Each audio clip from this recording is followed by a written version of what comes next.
Bismillahirrahmanirrahim. Dear students, today we are going to study thermoregulation in mammals, including human. ये एक important question हो सकता है examination point of view से. चलें शुरू करते हैं. सबसे पहले उसने रेगुलेटरी स्ट्रेटजीज की बात की है कि किस तरह की स्ट्रेटजीज उन्होंने अपनानी होती है रेगुलेशन के लिए. Mammals including human maintain high body temperature within the range of 36 to 38 centigrade because of their endothermic characteristic. हमें इस बात का पता है कि both birds and mammals are endothermic. They maintain their body temperature. और उनका body temperature 36 to 38 centigrade के बीच में maintain रहता है. This is because of endothermic characteristic. तो सबसे पहली बात हमने ये पढ़ी कि mammals including human maintain their body temperature between 36 to 38 centigrade due to endothermic characteristic. Then क्योंकि birds और mammal endothermic हैं, इस endothermic की वजह से उनको कुछ advantage हासिल होते हैं. इसलिए हमारी बुक वाला लिखता है due to endothermy in birds and mammals they have high metabolic rate. क्योंकि 36-38 सेंटीग्रेड टेम्परेचर मेंटेन रखने के लिए कॉन्स्टेंटली हीट का प्रोड्यूस होना जरूरी है, इसलिए उनका मेटाबॉलिक रेट ज्यादा होता है, हाई मेटाबॉलिक रेट. इसी वजह से energy is available round the clock. हर वक्त उनको एनर्जी अवेलेबल होती है और इसी वजह से they have acquired wider diversity. Birds और मैमल्स में बहुत ज्यादा डाइवर्सिटी है and they have the greater ability to adapt in the diversified region of the world. उनमें ये ability है कि वो दुनिया के मुख्तलिफ किस्म के हिस्सों में मुख्तलिफ किस्म की environment में अपने आप को adapt कर लेते हैं. तो due to endothermic characteristic of birds and mammals, they have high metabolic rate, energy is available round the clock, and they have greater diversity and ability to adapt in the diversified region of the world.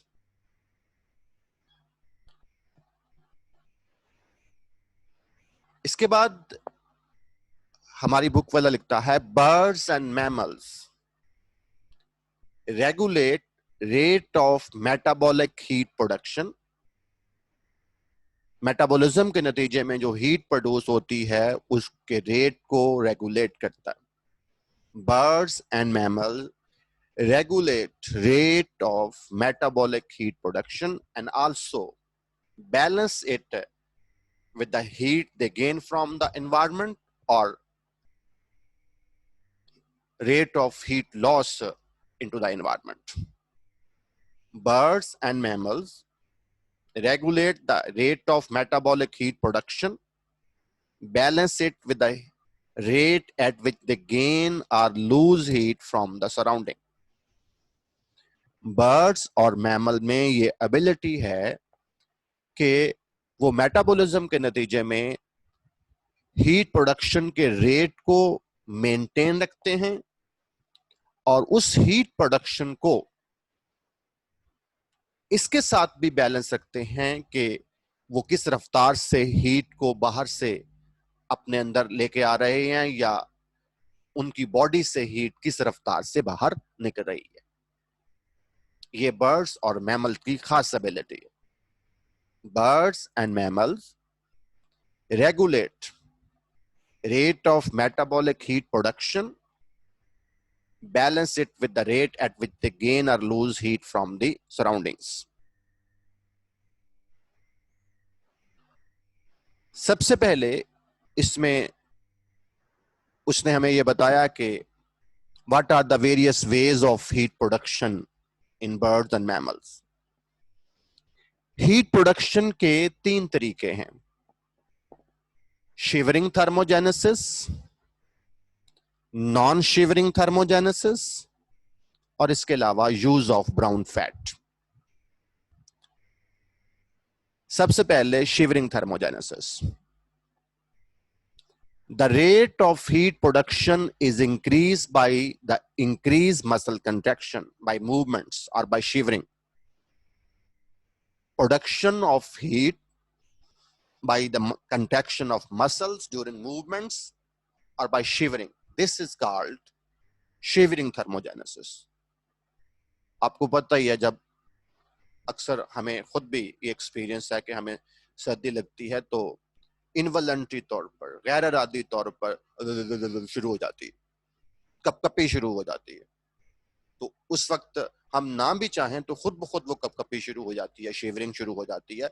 उस दौरान muscle की contraction और उसके नतीजे में respiration increase होती है और हीट प्रोड्यूस होती है. तो shivering thermogenesis, what is shivering thermogenesis? Examiner हमसे पूछ सकता है, the production of heat by the contraction of muscle during movement or by shivering. This is called shivering thermogenesis. दूसरा है non shivering thermogenesis. Non shivering thermogenesis is triggered by hormones. For example, when our body temperature is low, message is conveyed to hypothalamus, brain, part of brain, which in turn stimulate the secretion of thyroxine from the thyroid gland.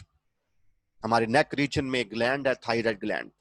वो thyroid gland thyroxine hormone produce करता है.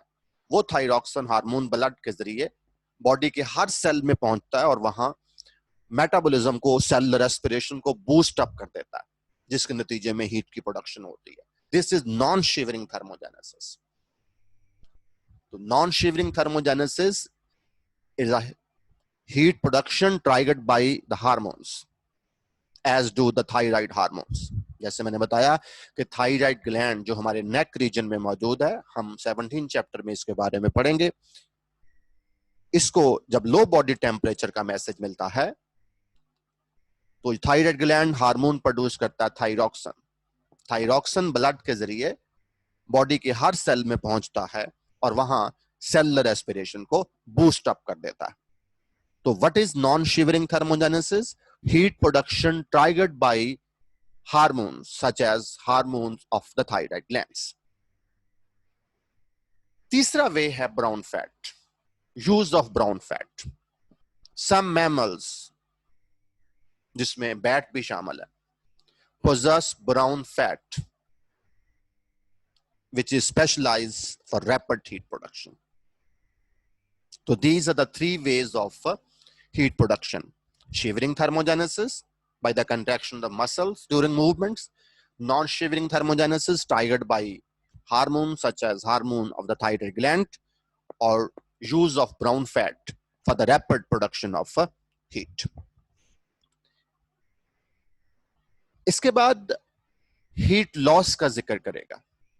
In case of overproduction of heat, अगर heat की production ज्यादा होती है तो उसका लॉस जरूरी है, क्योंकि बॉडी टेम्परेचर को मेंटेन रखना है. In case of over production of heat, it is dissipated through expose surface. जो एक्सेस हीट होती है उसको जाया कर देना, डिसिपेट कर देना एक्सपोज सरफेस से, स्किन से. Increasing blood flow to the skin. Skin की तरफ ब्लड का फ्लो बढ़ा दी जाता है. और evaporative cooling. Heat loss के लिए blood flow toward the skin is increased. As a result, heat is lost by evaporative cooling or by radiations. or in mammals, it is observed that skin has been adapted as organ of thermoregulation.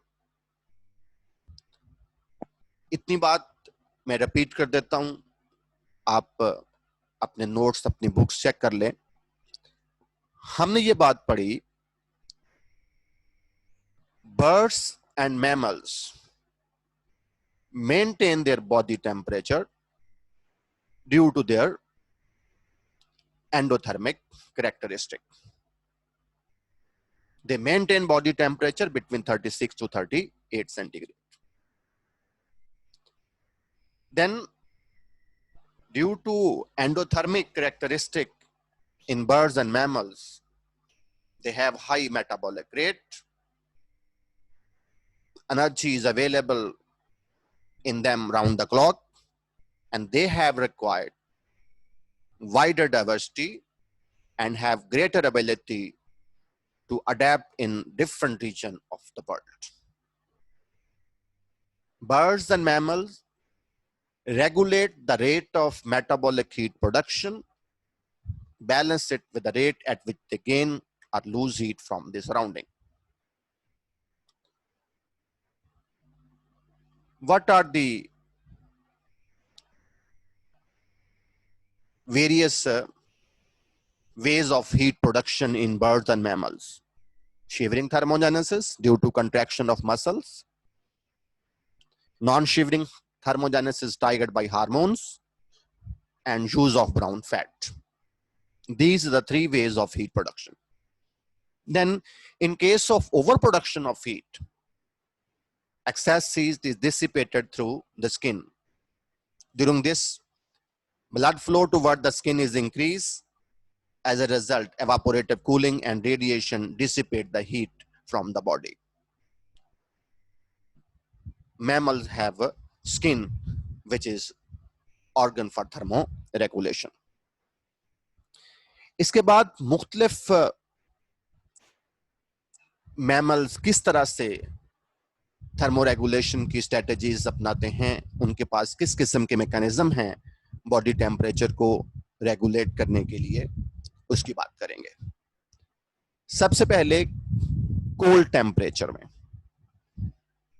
Cold temperature में mammals के पास किस किस्म की strategies हैं? Mammals have various mechanisms that regulate the heat exchange with their environment.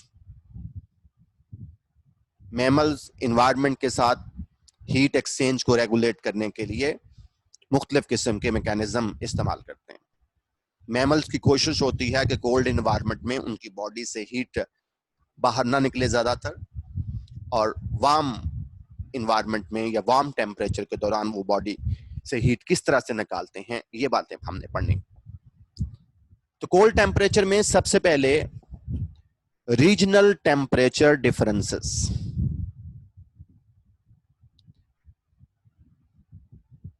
वो दिन जिस दिन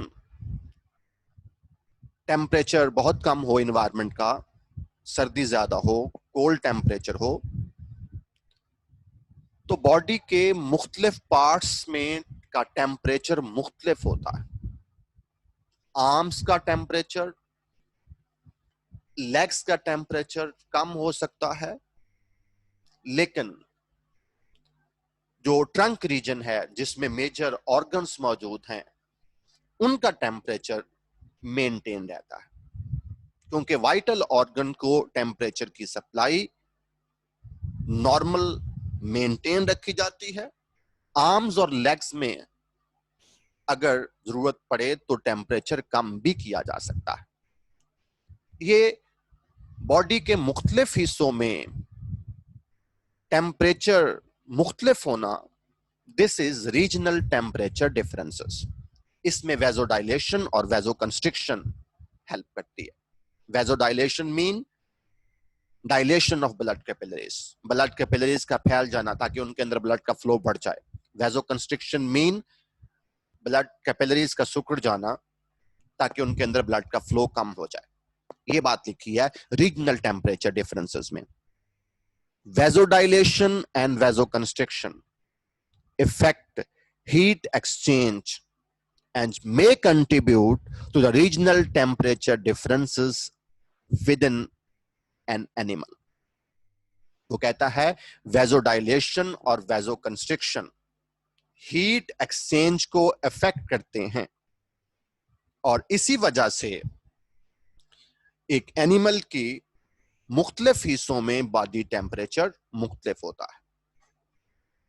vasodilation and वेजोकंस्ट्रिक्शन affect heat exchange, and this vasodilation and vasoconstriction contribute to create temperature differences within an animal, regional temperature differences within an animal. On a cool day, जिस दिन ठंड हो, humans body temperature may be several degree lower in the arms and legs than the trunk region. इंसान के arms और leg का temperature कई degree trunk reason से कम हो सकता है, where the most vital organs are situated, क्योंकि ट्रंक रीजन में वाइटल ऑर्गन्स मौजूद हैं जो लाइफ को कायम रखे हुए हैं.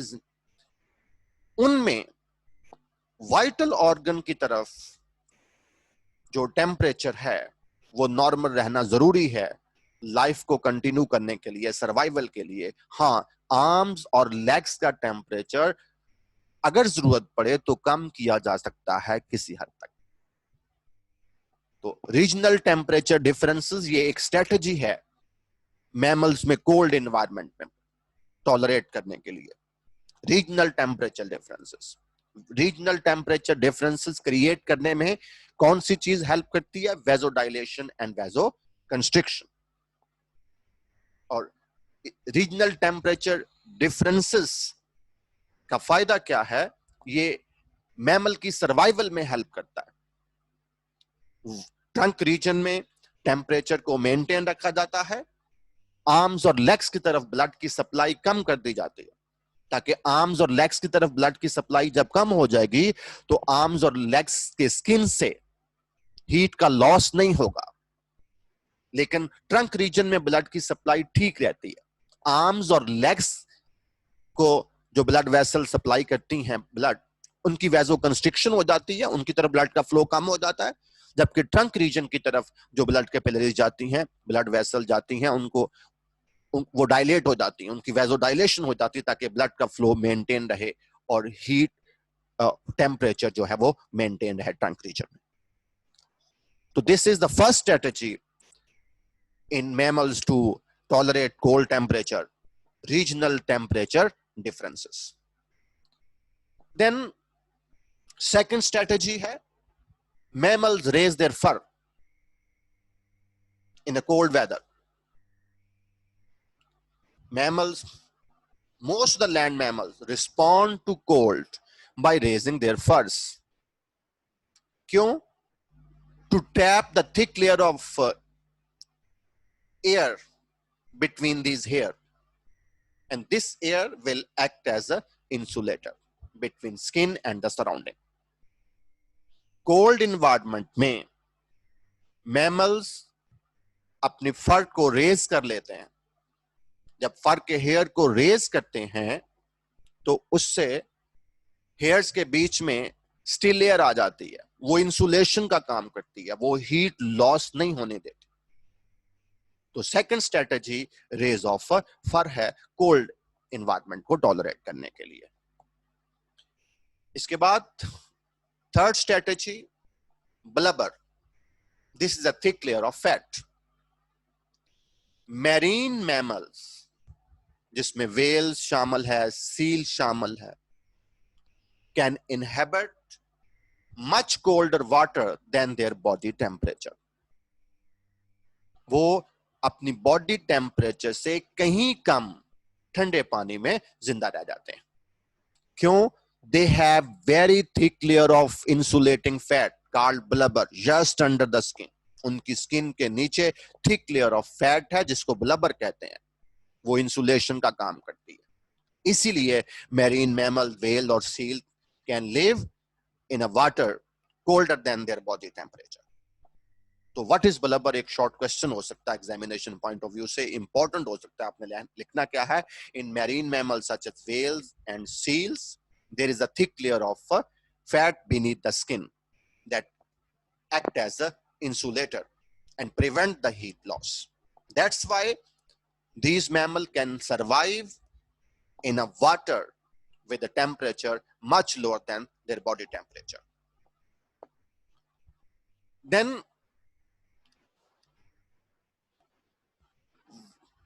हमने अभी तक ये पढ़ा कि कोल्ड इन्वायरमेंट में रहने वाले मैमल किस तरह से हीट एक्सचेंज को रेगुलेट करते हैं। उसमें रीजनल टेम्परेचर डिफरेंसेस एक स्ट्रेटेजी है, फर को रेज करना दूसरी स्ट्रेटेजी है, और मेरीन मैमल्स में ब्लबर जो इंसुलेटिंग फैट है वो एक स्ट्रेटेजी है। इसके बाद वार्म टेम्परेचर में मैमल्स वार्म टेम्परेचर में हीट एक्सचेंज को कैसे रेगुलेट करते हैं, वार्म टेम्परेचर में अपनी बॉडी टेम्परेचर को कैसे रेगुलेट करते हैं। मुख्तलिफ मैमल्स की बात करेंगे। सबसे पहले मैरीन मैमल्स। मैरीन मैमल्स में वार्म टेम्परेचर के दौरान blood supply toward the skin is increased. Skin की तरफ ब्लड सप्लाई बढ़ जाती है और फिर उस स्किन से heat is lost into the surrounding sea water. कैसे लिखता है, marine mammal dispose of their excess heat into the warm sea. वो अपनी एक्सेस हीट को वार्म सी में भेज देते हैं, गर्म समुद्र में भेज देते हैं। कैसे? By large number of blood vessel in the outer layer of the skin. उनकी स्किन की आउटर लेयर में बहुत सारी ब्लड वेसल्स हैं। उन ब्लड वेसल्स के जरिए एक्सेस हीट जो है वो डिसिपेट हो जाती है, लॉस हो जाती है। This dissipate the heat from the skin surface. Marine mammals dissipate their excess heat through the skin into the surrounding sea water because their skin is supplied with the large number of blood vessels. इसके बाद terrestrial mammals की बात की। Terrestrial mammal use the mechanism of evaporative cooling. Mechanism of evaporative cooling, sweat glands activity. Marine mammals में, बहुत सारे marine mammals में sweat glands होते हैं, वो स्वेट प्रोड्यूस करते हैं, and when this sweat is evaporated they are provided with the coolness. Use terrestrial mammals use the mechanism of evaporative cooling। कह रहा है कि sweat glands activity and evaporative cooling is one of the major temperature reducing strategies in the terrestrial mammals। Terrestrial mammals में temperature को reduce करने की जो major strategy है वो क्या है? Use of sweat glands and evaporative cooling. इसके बाद डॉग्स का जिक्र किया। वार्म टेम्परेचर में टेम्परेचर को रेगुलेट करने के लिए, एक्सेस हीट को लॉस करने के लिए dogs use the method of panting, that is evaporative cooling in the respiratory tract. Lungs को, रेस्पिरेटरी ट्रैक्ट को इस्तेमाल करते हुए कूलिंग करना, एवापोरेटिव कूलिंग करना, this is called panting, is another mechanism in some mammals such as dogs। आखिर में bats का जिक्र किया। बैट्स हेटोथर्मिक होते हैं, कभी उनका बॉडी टेम्परेचर मेंटेन होता है, कभी नहीं होता, लेकिन क्योंकि उनमें स्वेटिंग नहीं होती like most of the other mammals, they use saliva and urine for evaporative cooling. अगर स्वेट मौजूद ना हो तो एवापोरेटिव कूलिंग के लिए कोई और लिक्विड भी इस्तेमाल किया जा सकता है, और बैट्स जो हैं वो अपने सलाइवा को और अपने यूरिन को इस्तेमाल करते हैं एवापोरेटिव कूलिंग के लिए। तो ये थर्मोरेगुलेटरी स्ट्रेटजीज थी in different mammals including human. इसमें हमने एक तो ये पढ़ा कि एंडोथर्मिक होती है, बर्ड्स और मैमल्स में एंडोथर्मी होने की वजह से टेम्परेचर मेंटेन रहता है। एंडोथर्मिक होने का फायदा ये है कि मेटाबॉलिक रेट ज्यादा होता है, energy round the clock available होती है, और मैमल्स अपने आप को मुख्तलिफ किस्म के इन्वायरमेंट में अडेप्ट कर सकते हैं।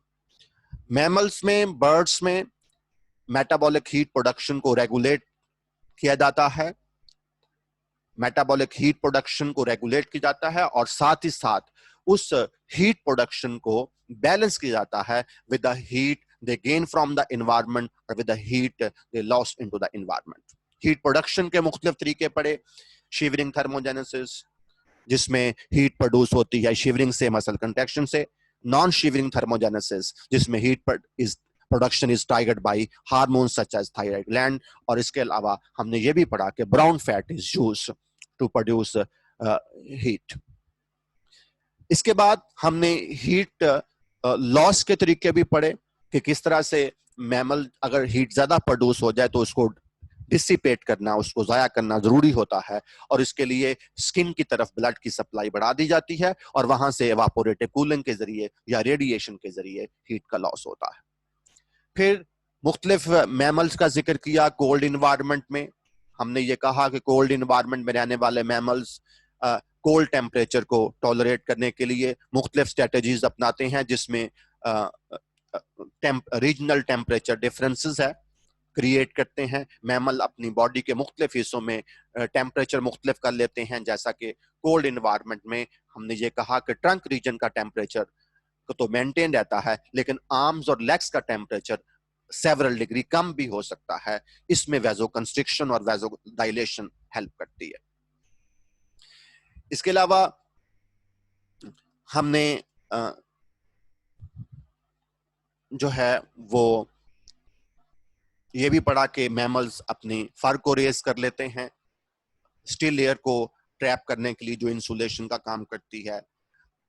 मैरीन मैमल्स में थिक लेयर ऑफ फैट होती है, ब्लबर जिसे कहते हैं, वो भी इंसुलेशन का काम करती है।